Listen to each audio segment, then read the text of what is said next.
चलिए फ्रेंड्स, हम अब स्टार्ट करते हैं और डिस्कस करते हैं पार्लियामेंट टॉपिक को।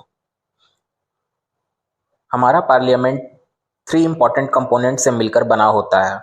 सबसे पहला प्रेसिडेंट, दूसरा राज्यसभा जिसे काउंसिल ऑफ स्टेट कहते हैं, और लोकसभा जिसे हाउस ऑफ द पीपुल कहा जाता है। ये एक बाई कैमरल लेजिस्लेचर होता है, मतलब 2 हाउसेज हैं, एक अपर हाउस है और एक लोअर हाउस है। ये सिस्टम फेडरल स्ट्रक्चर को रिफ्लेक्ट करता है, जहां दोनों हाउसेज का अपना अपना रोल होता है। यानी कि पार्लियामेंट के 3 कंपोनेंट्स हैं, पहला प्रेसिडेंट, दूसरा राज्यसभा, तीसरा लोकसभा। प्रेसिडेंट को हमें नहीं बोलना चाहिए, प्रेसिडेंट भी पार्लियामेंट के पार्ट होते हैं। नेक्स्ट, चलिए सबसे पहले बात करते हैं हम राज्यसभा की। इसे काउंसिल ऑफ स्टेट भी कहा जाता है। इसकी मैक्सिमम स्ट्रेंथ 250 होती है, लेकिन एट प्रेजेंट इसके स्ट्रेंथ 245 मेंबर्स हैं, जिसमें से 233 मेंबर्स स्टेट्स और यूनियन टेरिटरी के द्वारा इलेक्ट किए जाते हैं, और 12 मेंबर यानी 12 मेंबर को प्रेसिडेंट नॉमिनेट करते हैं। ये लोग लेजिस्लेचर, साइंस, आर्ट और सोशल सर्विस के फील्ड के एक्सपर्ट होते हैं। राज्यसभा को फेडरल चैम्बर भी कहते हैं, क्योंकि ये स्टेट्स का रिप्रेजेंटेशन पार्लियामेंट में इंश्योर करता है। नेक्स्ट, अब बात करते हैं मेंबर्स कैसे इलेक्ट होते हैं। तो राज्यसभा के इलेक्टेड मेंबर्स को स्टेट के इलेक्टेड एमएलएज चुनते हैं, एक स्पेशल सिस्टम के, जिसे हम proportional representation by single transferable vote कहते हैं। और जैसे कि मैंने पहले बताया है कि 12 नॉमिनेटेड मेंबर्स को प्रेसिडेंट इलेक्ट करते हैं, ताकि स्पेशलाइज्ड नॉलेज पार्लियामेंट में आए। नेक्स्ट, राज्यसभा के मेंबर्स का टर्म कितना होता है? 6 ईयर्स का होता है, लेकिन हर साल हर 2 ईयर्स पे 1/3 मेंबर्स रिटायर हो जाते हैं।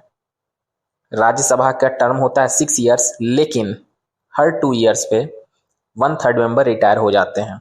इसी वजह से राज्यसभा को हम परमानेंट हाउस कहते हैं, क्योंकि लोकसभा की तरह यह कभी डिसॉल्व नहीं होता है, ये परमानेंटली चलता रहता है, इसलिए इसे परमानेंट हाउस कहते हैं। नेक्स्ट, राज्यसभा के प्रिसाइडिंग ऑफिसर कौन होते हैं? ये रोल होता है वाइस प्रेसिडेंट ऑफ इंडिया का, जो एक एक्स ऑफिशियो चेयरमैन राज्यसभा के हैं। वो सेशन को प्रिसाइड करते हैं, लेकिन वोट तभी करते हैं जब हाउस में टाई की सिचुएशन आ जाए। यानी कि एक्स ऑफिशियो चेयरमैन कौन होते हैं? वाइस प्रेसिडेंट होते हैं।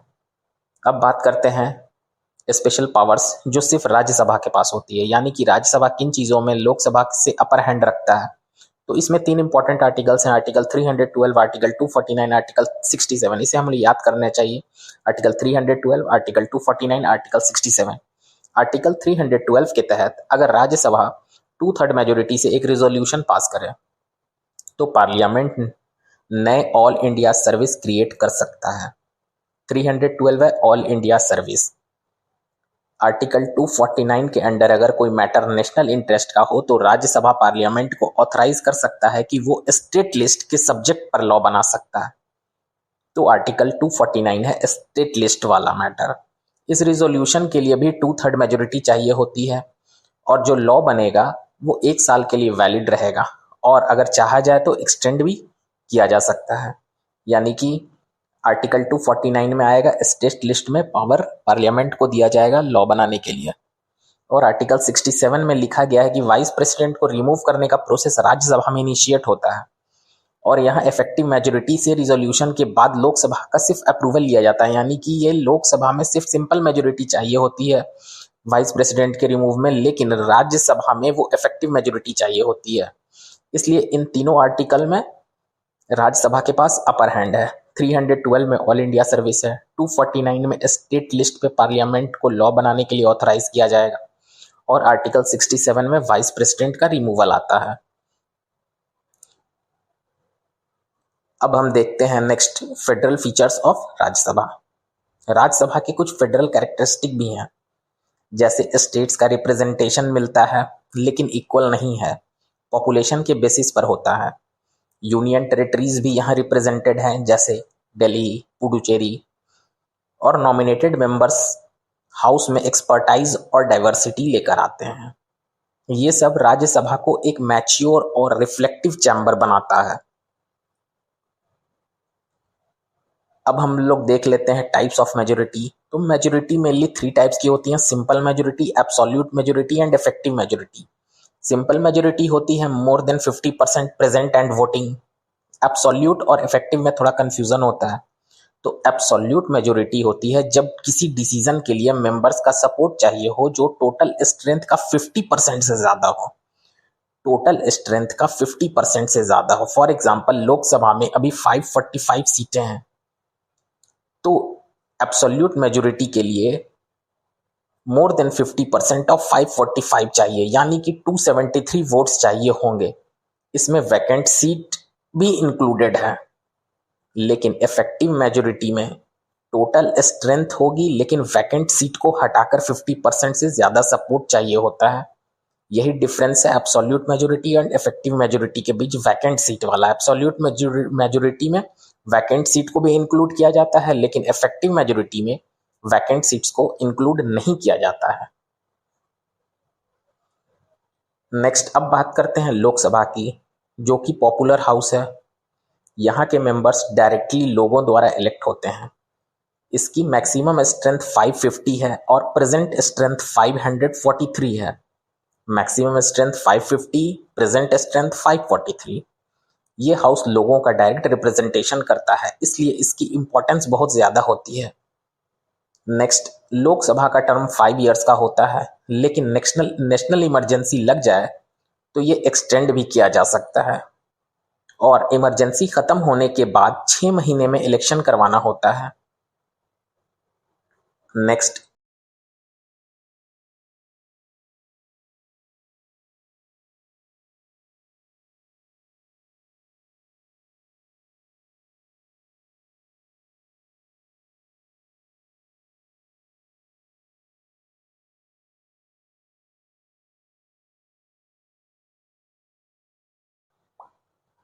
लोकसभा के प्रिसाइडिंग ऑफिसर होते हैं स्पीकर और डेप्यूटी स्पीकर।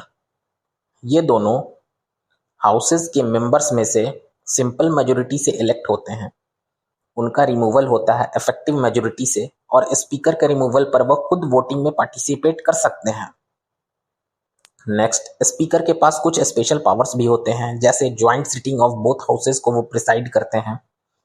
ये डिसाइड करते हैं कि कोई भी बिल मनी बिल है या नहीं है। पार्लियामेंट के अंदर जितने भी कमिटीज होते हैं उनके चेयरपर्सन को यही नॉमिनेट करते हैं, यही अपॉइंट करते हैं, नॉमिनेट नहीं, ये अपॉइंट करेंगे। यानी कि स्पीकर जो होते हैं वो पार्लियामेंट्री कमिटीज के चेयरमैन को अपॉइंट करते हैं।